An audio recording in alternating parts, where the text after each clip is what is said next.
ಅವರು ಈ ದೇಶದ ಸ್ವಾತಂತ್ರ್ಯ ಬಂದ ಮೇಲೆ ಮೊದಲನೇ ಪ್ರಧಾನಿಯಾಗಿದ್ದರು. ಸುಮಾರು 17 ವರ್ಷಗಳ ಕಾಲ ದೇಶದ ಪ್ರಧಾನಮಂತ್ರಿಯಾಗಿ ದೇಶದ ಜನರ ಸೇವೆಯನ್ನ ಮಾಡಿದ್ದಾರೆ. ಅವರು 1964ನೇ ಇಸ್ವಿನಲ್ಲಿ ಮೇ ತಿಂಗಳಲ್ಲಿ ನಿಧನರಾದರು.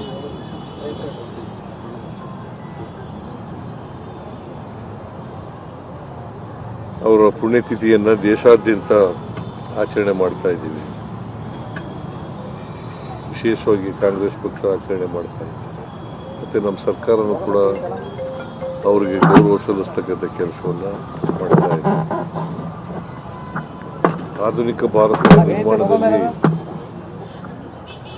ನೆಹರೂರವರ ಪಾತ್ರ ಬಹಳ ದೊಡ್ಡದು ಅಂತಕ್ಕಂಥ ಮಾತುಗಳನ್ನು ಈ ಸಂದರ್ಭದಲ್ಲಿ ಹೇಳಬೇಕಾಗುತ್ತದೆ. ಅವರು ಸೋಷಲಿಸ್ಟ್ ಮತ್ತು ಕ್ಯಾಪಿಟಲಿಸ್ಟ್ ಅದರ ಮಧ್ಯೆ ಇರ್ತಕ್ಕಂಥ ಮಿಕ್ಸೆಡ್ ಎಕಾನಮಿನ ಅದಕ್ಕೆ ಹೆಚ್ಚು ಒತ್ತು ಕೊಡ್ತಕ್ಕಂಥ ಮಾಡಿದ್ದಾರೆ. ದೊಡ್ಡ ದೊಡ್ಡ ಇಂಡಸ್ಟ್ರಿಗಳು, ಡ್ಯಾಮ್ಗಳು ಈ ದೇಶದಲ್ಲಿ ಬರಬೇಕಾದ್ರೆ ಮತ್ತೆ ಶಿಕ್ಷಣದಲ್ಲಿ ಮತ್ತು ಕೋಆಪರೇಷನ್ನಲ್ಲಿ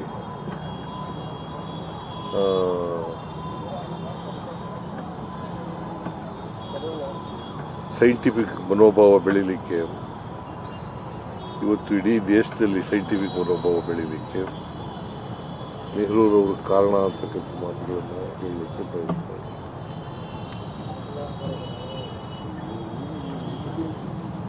ನೆಹರೂರವರು ಪಂಚವಾರ್ಷಿಕ ಯೋಜನೆಗಳನ್ನು ಮಾಡಿ ಈ ದೇಶದ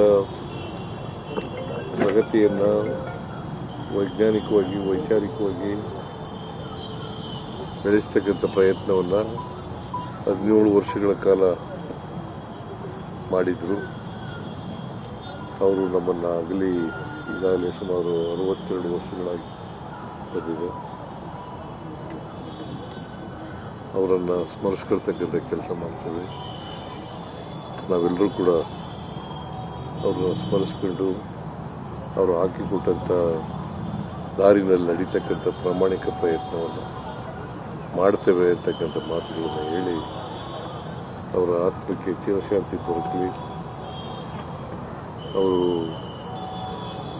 ಯಾವಾಗಲೂ ನಮಗೆ ಅವರ ಆದರ್ಶಗಳು ಮೇಲ್ಪಂಕ್ತಿಯಾಗಿರಲಿ ಅಂತ ಮಾತುಗಳು. ಸರ್, ದೆಹಲಿಗೆ ಹೋಗಿದ್ರಿ ಸರ್, ಹೈಕಮಾಂಡ್ ಜೊತೆಲಿ ಏನಾದರೂ ಚರ್ಚೆ ಆಯ್ತಾ?